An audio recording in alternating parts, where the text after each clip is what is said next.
now that there are ways to ensure that you can get your pets the best care when you have pet sitters, welcome to Pawprints and Passports podcast, where we explore the world through pet sitting with myself, Glenyce. And Rodney, hubby, and he doesn't want to talk to people, so he's going to have his back to you. This is Binks at our current sit, and down here, you can't see probably just yet, he'll probably make his way up, is Brad, a little dog. This is a big cat. I mean big. It is a Savannah breed. I had to Google it too. So, all right. So we wanted to talk about just tips for ensuring your pets get the best care when you have people like us, pet sitters, coming in to care for them. Also, it takes a lot of frustration out of us being here and wondering, like, does he have chicken? Does he eat off the table? We don't know. Yeah. So that is something through the platform that we use on Trusted House Sitters. There is a welcome guide that the pet parents can fill out. It's just sometimes they don't. And when they don't, it means there's a lot of texts usually going back and forth between us and the pet parents. So if you are utilizing a platform, that would be our number one tip. Please fill out that welcome guide. And you don't actually have to put it on Trusted House Sitters. As long as you follow the guide with all the questions, because there's so many great questions that probably you as a pet parent don't really think about, that if you were to fill it out, even if you were to handwrite it, just make sure that it's legible, and then it gives us all the information. I mean, we were at a sit not that long ago, and she had a binder, Yep. which was broke down into sections for us. And not only that, it was in sections, and then when you went out to feed the farm animals, there was a row of sticky notes. Do X, do Y, all the way along. You could have walked in and actually never seen them and done it. But the majority of our sits so far have been with just a sheet of paper sometimes. And then we end up not knowing that the dog gets 2 treats a day and we didn't give him any treats. And then the dog gives us a poor review. We always joke about that, if the pets are going to give us, 5 stars or not. So far, all the pet parents have. We're not sure about all the pets, although possibly Binks would. Oh, we haven't had a pet that said, get out of here. Well, Ooh, sometimes when we don't give them the treats they want. that's true. But it is something for you to consider as a pet parent in looking at if the person coming in knows nothing of your animal, what is the best way that we can care for them? And if you only want them to have 2 treats a day, you need to specify that. And we were actually just... Well, with us, you definitely need to specify that because we like to treat them. We like our current pets that we're sitting to be happy. And I know the one that we're going to, the pets that we're going to, she said that she wrote down the dog gets, 8 to 10 treats a day. But she also admitted to us she knows it's way more. So, it's also good in that sense if it's like, this is what we would like, but we know this happens. Because, of course, animals, when their pet parents go away, they can get depressed, they can be really sad, they can, like this little dog Brad, he was searching all over for them. And so sometimes there's some comfort in some treats, which I think you and I know about too. Oh, yeah. So a few of the things that you want to really make sure that your pet sitters are aware of would be obviously food, any allergies, any behaviors. Vet. Should definitely make sure we know where their vet, and if you can make arrangements with your vet before you leave, I don't know, leave a blank check, leave a credit card number, leave a wad of cash for us, however you want to have him paid, the thing paid for, because things don't normally happen, and we haven't had anything bad happen, touch wood, but we did have one dog that managed, it was in the yard, so we know it wasn't attacked by anything, managed to get itself cut, and it must have run by a piece of machinery the farmer had. So in their binder they had the vet's name, they also had money on the on their account for this incident, or for an incident if it did happen. And it was really easy. We drove in, dropped him off. He had he had to have stitches, and he stayed there all day, and then we picked him up that evening. It was easy, but if we didn't know what vet to go to, now we're contacting the pet parent who maybe is out and about and don't get their text. What do we do? Do we just wait? And this dog was not in shock, but it was shaking, and it wasn't doing well. So we didn't have to really contact them. We did notify them, but we were already on the way to the vets by then. And he survived. Yeah, and it is something that I would say almost all of them since that one, we've made sure to ask the pet parents to let the vet know, and then actually put our names down to have signing authority.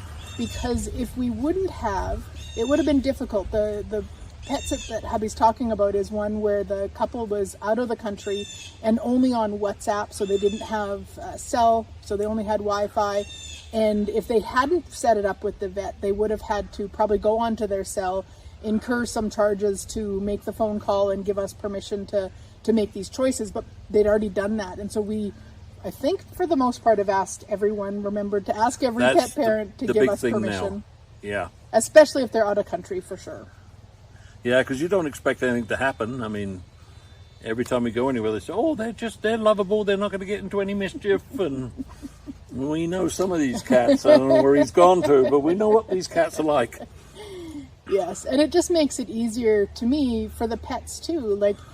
And I guess that's where we often will look at it from, is if we can keep their lives as normal as possible when we're sitting, meaning their food is the same and their treats are the same and the timing of things is as close to the same as possible, that it's easier on them. Because it is really, probably not every animal, certainly not every animal that we've sat, but most of the animals, they are sad, and it's changed and it's different, and they're confused or not sure what's going on. And at least they can be at home, they're not in a kennel somewhere.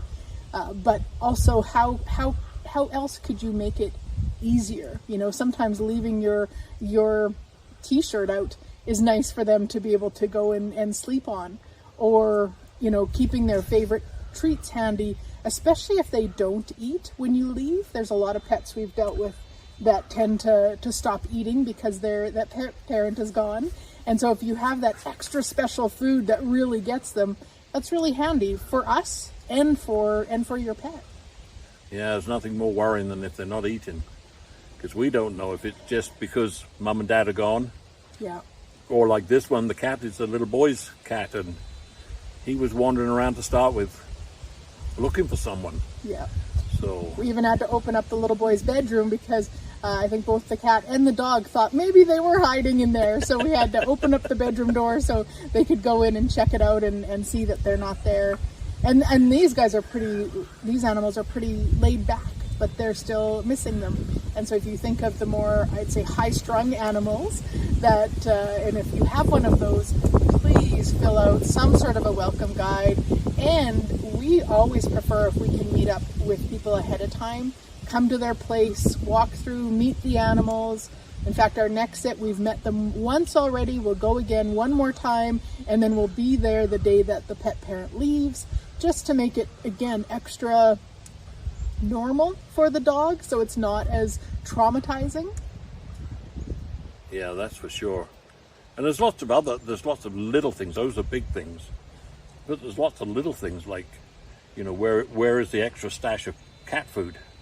Because we always kept ours in one spot in the cupboard, in the kitchen, but not everybody does. Some people have got it down in the basement, in the garage. It's everywhere. So little things like that, where's the cat food hidden, or where's the dog food? Well, not hidden, but where's it put? Yeah. And do they need to go for a walk? Do they like to get up in the middle of the night and take a pee break? Yes. Just little things that you wouldn't think of. That's why if you go through the welcome guide, you can see there are some things you don't, you look at it and you think, well, I don't need to fill that out, which is obvious, but there's lots of little things that are really important. Do they always sleep in the basement? So we're not trying to get them upstairs when that's where they sleep all the time. Or where do they go when they're scared? You know, with our kitty Toddy, you know, if she was outside in the yard and something came in and startled her, she would actually, what would she do? Climb up She'd run up the trellis by the window and then sit there. But there was only a little 2x6 board for her to sit on the 2-inch piece. So I put a little platform for her. And then we'd open the window and she'd just hop in, which was fine. But then she started thinking that's how she comes and goes. But it's, you know, if we wouldn't have told people that, they would have probably thought she was missing, because she would just sit up there in safety and watch the world go by. And unless you went into that bedroom and looked out the window, you actually wouldn't see her. I don't even remember how we found her the first time we were looking for her. I don't know. And I mean, I'm grateful that she knew where to go and to keep herself safe. And it was great that it was there, but people had to know about it. And so if you're, you know, and you might not even know, you might not know how your pet acts when you're not there, what happens. But if you've ever seen them in an odd place, make sure to mention that just in case. And I would also say, and this isn't just pet care, now we're on to more comfort. Oh, this is Brad. There's Bradley. Yes. Say hi, Brad. Look over there. Look. No. Turkey. And for the pet sitters themselves, comfort for us is knowing basically what's okay to utilize in the house, in the cupboards, and what's not. If there's things that are off limits, just be really clear with that. I'm okay knowing, you know, that we can't use anything in the pantry, but just let me know really clearly. If you don't, then we actually won't use it, and it gets kind of weird. So usually pet parents let us know usually they let us know either in the welcome guide or when they're walking us through, or text or whatever in our communication, and that's great. And then that one that we had, she just put everything in her bedroom that she didn't want us to use, and then just said anything else you can see you can use. So that was nice too, to have that clarity. And I think the majority of the sits we've had, they've said, you know, well, it's always been you can use anything, but just not this little section here in the freezer, you know. So. And go. And with that, we also want to say we don't go around like just utilizing their whole, you know, everything in their kitchen and eating everything up. That's not what we mean at all. No, the best part is with this traveling, if we haven't got, we like pea salad, for instance. So if you don't have lemon juice, are you going to go out and buy a bottle of lemon juice? You know, and they've got it in the fridge. So it's nice if they say you can use anything.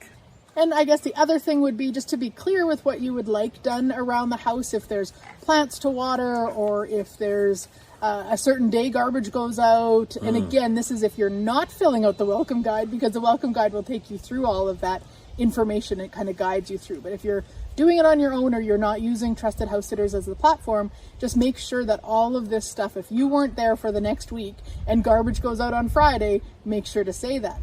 And with that said, make sure to say how the garbage can should be placed. Oh, yeah.